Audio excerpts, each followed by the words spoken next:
स्वागत है आपका टारगेट विथ रजिस्टर में। आज लेके आया है नेक्स्ट वीडियो ज्योग्राफी का, जिसमें टॉपिक होगा गंगा नदी तंत्र, ब्रह्मपुत्र नदी तंत्र और प्रायद्वीपीय भारत की नदियाँ।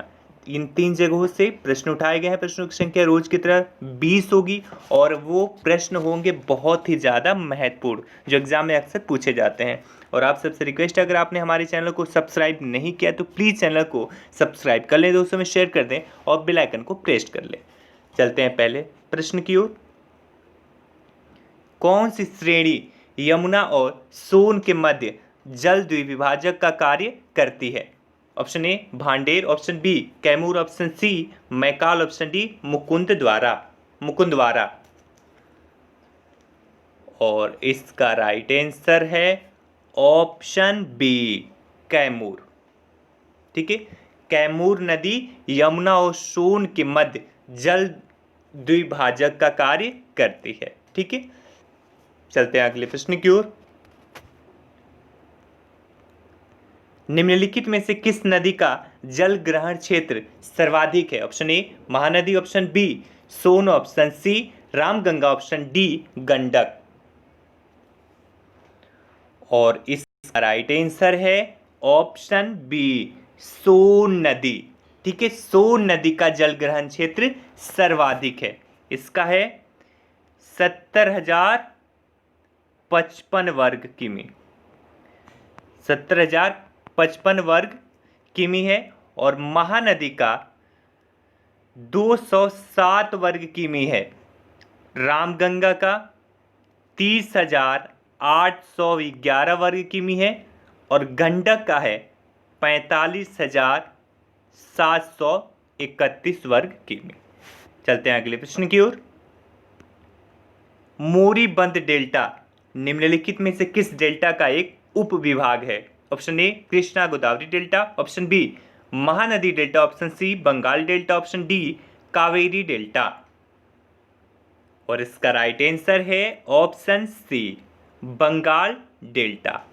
2 हिमालयी नदियां गंगा और ब्रह्मपुत्र एक गैर हिमालयी नदी मेघना के साथ मिलकर विश्व के सर्वाधिक बृहद डेल्टा का निर्माण करती हैं, जिसे Ganga Brahmaputra delta, Ganga delta, Sundarban delta या फिर बंगाल डेल्टा के नाम से जाना जाता है। इसे 2 भागों में पश्चिमी निष्क्रिय डेल्टा और पूर्वी सक्रिय मेघना डेल्टा मैदान में विभाजित किया गया है। इसे 2 भाग में कौन कौन? पश्चिमी निष्क्रिय डेल्टा और पूर्वी सक्रिय मेघना डेल्टा में विभाजित किया गया है। पश्चिमी निष्क्रिय डेल्टा को पुनः 3 उप विभागों मोरीबंद डेल्टा, पौड़ डेल्टा और ज्वार सक्रिय डेल्टा में विभक्त किया गया। अतः मोरीबंद डेल्टा को बंगाल डेल्टा के उप विभाग के रूप में जाना जाता है। ठीक है, मोरीबंद डेल्टा को इसको एक और उपनाम के नाम से जानते हैं, बागची। इसे बागची के उपनाम से भी जानते हैं। चलते हैं अगले प्रश्न की ओर। बिहार राज्य में गंगा के किनारे स्थित जिलों की संख्या है? Option A 21, option B 17, option C 12, option D 6। और इसका राइट आंसर है ऑप्शन सी 12। ठीक है, बिहार राज्य के 12 जिले गंगा नदी तट पर स्थित हैं, जिसमें सारण, बक्सर, भोजपुर, पटना, वैशाली, समस्तीपुर, बेगूसराय, लखीमसराय, मुंगेर, खगड़िया, भागलपुर और कटिहार शामिल है। चलते हैं अगले प्रश्न की ओर। बिहार के किस जिले में गंगा नदी सबसे लंबी है? बहुत ही आसान प्रश्न है। Option A Bhagalpur, option B Katihar, option C Patna, option D Begusarai. बहुत ही आसान प्रश्न है। इसका राइट आंसर है ऑप्शन सी। अभी हमने ऊपर वाले में बताया था कि 12 जिलों से होकर गुजरती है गंगा नदी और सबसे लंबी है ये पटना में। ठीक है, इसकी पटना में लंबाई है 99 किमी। और दूसरे नंबर पे है भागलपुर, यहाँ पे इसकी लंबाई है 97 किमी।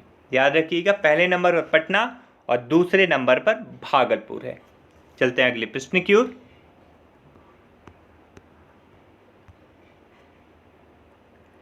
तिब्बत में उत्पत्ति पाने वाली ब्रह्मपुत्र, इरावदी और मैकांग नदियां अपने ऊपरी पाटों में संकीर्ण और समांतर पर्वत श्रेणियों से होकर प्रवाहित होती हैं।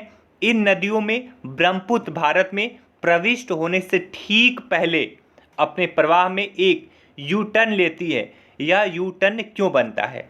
ऑप्शन ए, बलित हिमालय श्रेणियों के उत्थान के कारण। ऑप्शन बी, भूवैज्ञानिक तरुण हिमालय के अक्ष श्रृंगीय नमन के कारण।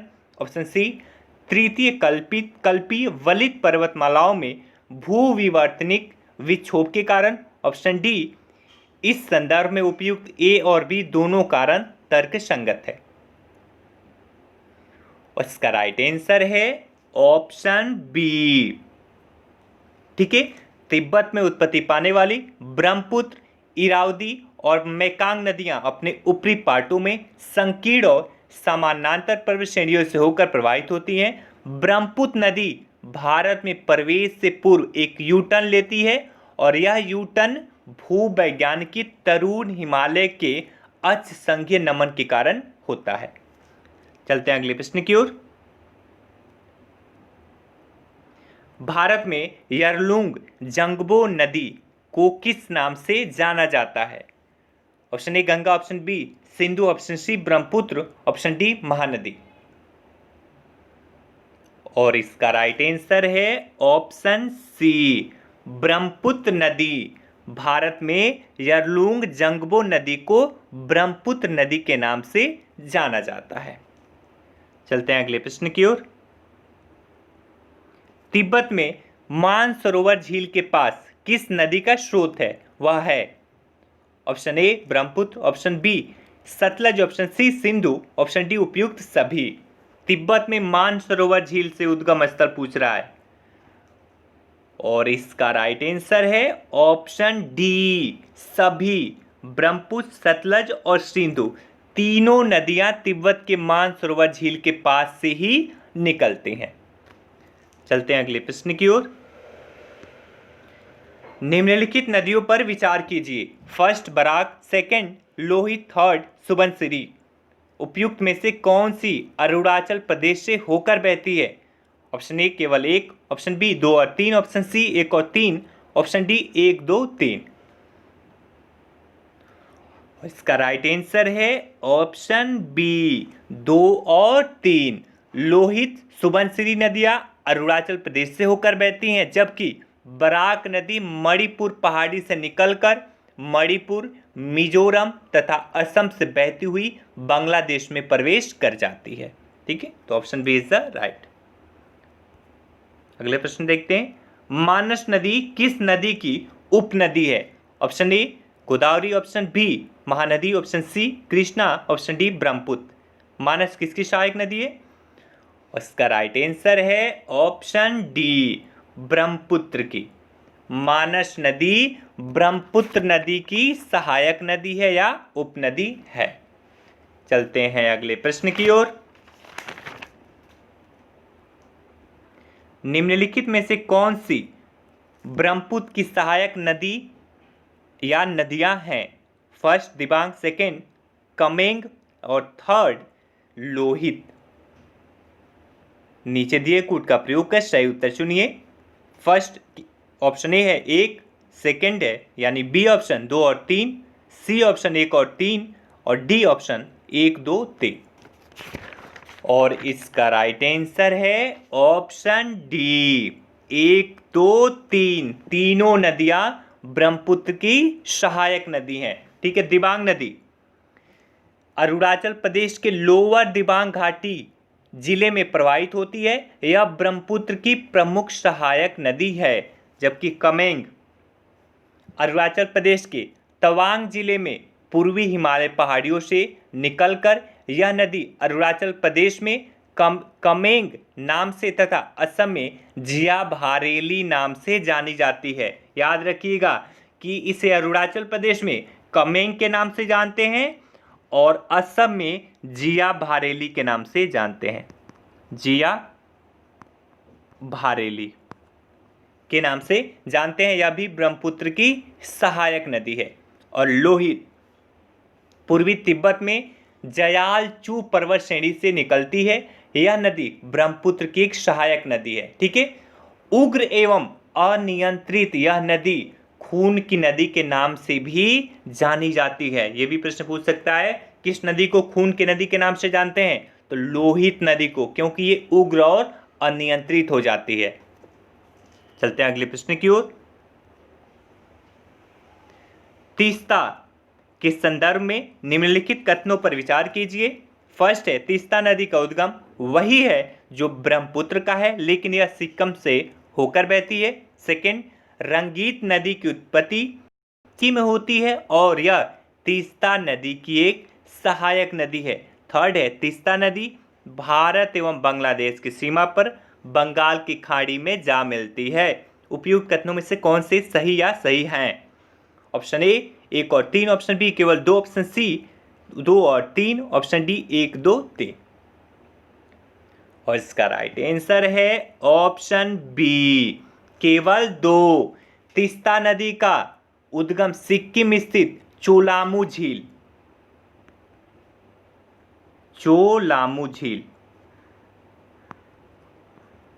से होता है, जो लगभग 7000 मीटर की अधिक ऊंचाई पर स्थित है। ब्रह्मपुत्र नदी का उद्गम स्थल पश्चिमी तिब्बत में आंगशी हिमनद है। इस प्रकार कथन एक गलत है। रंगीत नदी का उद्गम सिक्किम के रंथोंग हिमनद से हुआ है। यह नदी तीस्ता नदी की एक सहायक नदी है। इस प्रकार कथन 2 सही है। तीस्ता नदी ब्रह्मपुत्र की सहायक नदी है, इसलिए ऑप्शन या थर्ड जो स्टेटमेंट है ये गलत है, क्योंकि ये डायरेक्ट बंगाल की खाड़ी में मिलने की बात करता है। चलते हैं अगले प्रश्न की ओर। निम्नलिखित नदियों में से किनके स्रोत बिंदु लगभग एक ही हैं? ऑप्शन ए ब्रह्मपुत्र और गंगा, ऑप्शन बी तापी और ब्यास, ऑप्शन सी ब्रह्मपुत्र और सिंधु, ऑप्शन डी सिंधु और गंगा। बहुत ही आसान प्रश्न है और इसका राइट आंसर है ऑप्शन सी, ब्रह्मपुत्र और सिंधु दोनों नदियों का उद्गम स्थल तिब्बत का पठार है। ठीक है, option C is the right. चलते हैं अगले प्रश्न की ओर। पश्चिमी घाट की नदियां डेल्टा का निर्माण नहीं करती हैं, कारण वे छोटे मार्ग से तीव्र गति से कड़ी या कठोर चट्टानों के ऊपर से प्रवाहित होती हैं। नीचे दिए कूट से सही उत्तर चुनिए। कूट है ऑप्शन ए आर दोनों सही है तथा आर ए की सही व्याख्या करता है। बी ए आर दोनों सही है किंतु आर ए की सही व्याख्या नहीं करता। ऑप्शन सी ए सही है परंतु आर गलत है। ऑप्शन डी ए गलत है परंतु आर सही है।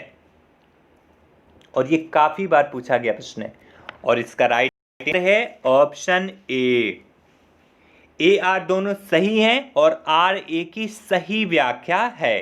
पश्चिमी घाट की नदियां डेल्टा का निर्माण नहीं करती हैं, बिल्कुल नहीं करती हैं, क्योंकि ये एस्चुअरी का निर्माण करती हैं, डेल्टा का नहीं। वे छोटे मार्ग से तीव्र गति से कठोर या कड़ी चट्टानों के ऊपर से प्रभावित होती हैं। ये भी स्टेटमेंट सही है। ठीक है, तो option A is the right. चलते हैं अगले प्रश्न की ओर। नर्मदा नदी पश्चिम की ओर बहती है जबकि अधिकांश अन्य प्रायद्वीपीय बड़ी नदियां पूर्व की ओर बहती हैं, ऐसा क्यों है? ऑप्शन ए यह एक रेखीय विभ्रंश है। ठीक है, ये विभ्रंश है, यहाँ पे गलत लिखा गया है। ये विभ्रंश या रिफ्ट घाटी में भी स्थित है। सेकंड, यह विंध्य और सतपुड़ा के बीच बहती है। थर्ड है भूमि का ढलान मध्य भारत से पश्चिम की ओर है। और इसका राइट आंसर है केवल एक, यह एक विभ्रंश या रिफ्ट घाटी में विस्तृत है। ठीक है, यह विभ्रंश या रिफ्ट घाटी से होकर बहती है, यह इसका मुख्य रीजन है।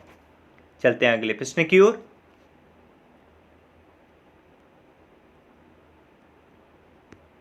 अमरकंटक से कौन सी नदी का उद्गम होता है? Option A Damodar, option B Mahanadi, option C Narmada, option D Tapti.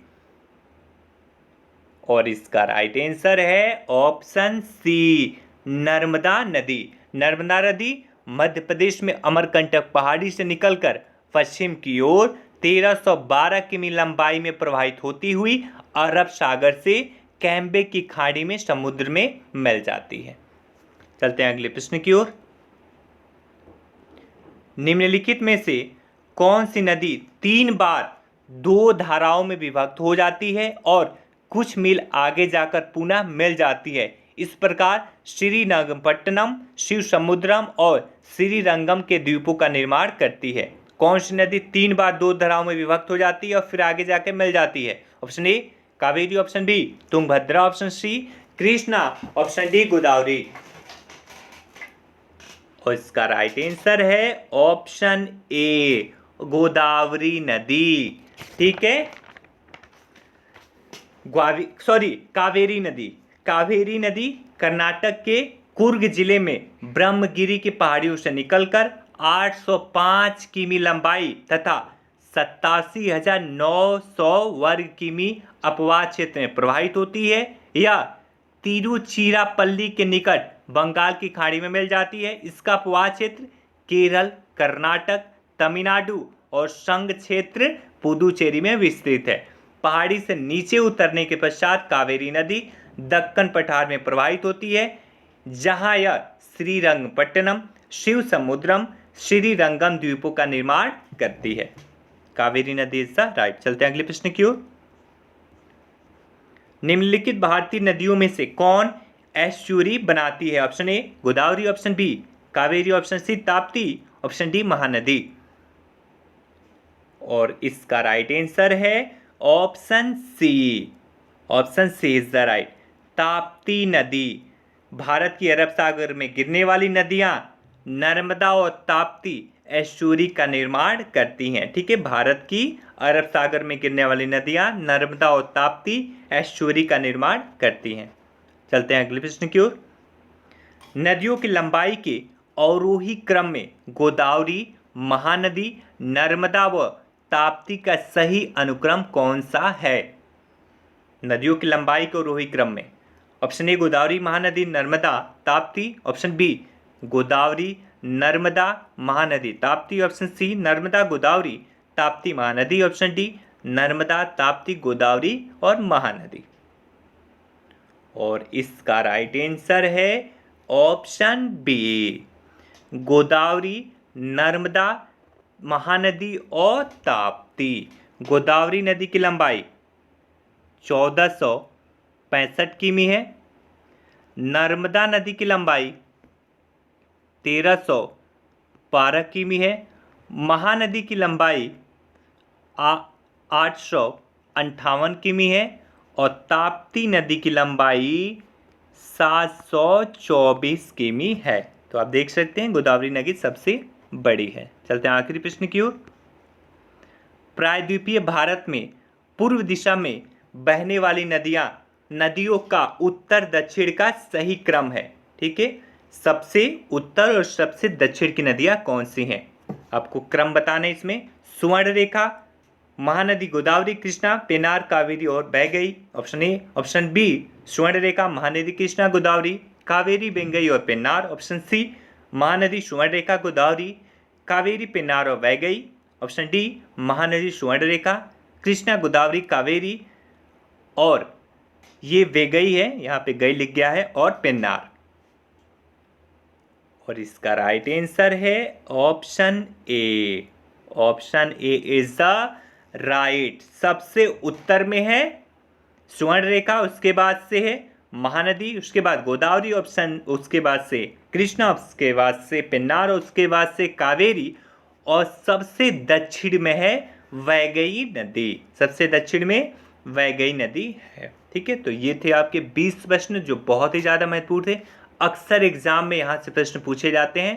Question का स्वरूप चेंज हो सकता है लेकिन क्वेश्चन यहाँ से ज़रूर बनाए जाते हैं। ठीक है, और आप सबसे रिक्वेस्ट है प्लीज़ जाते जाते वीडियो को लाइक कर दें, अपने दोस्तों में शेयर कर दें और अगर आपने सब्सक्राइब नहीं किया है चैनल को तो प्लीज़ सब्सक्राइब कर लें और इसे बेल आइकन को प्रेस कर लें। ठीक है, और किसी भी क्वायरी के लिए आप हमारे नंबर 9910471615 पर कांटेक्ट कर सकते हैं। और कल का टॉपिक होगा प्रायद्वीपीय भारत की नदियां एवं अन्य नदियां, यानी कि इसी का पार्ट 2 होगा। ठीक है, जिसमें प्रायद्वीपीय भारत की नदियां थी और अन्य नदियों को कुछ ऐसी नदियां हैं जिनको शामिल किया गया जो अन्य में शामिल हैं। ठीक है, thank you so much, have a good day, love you all.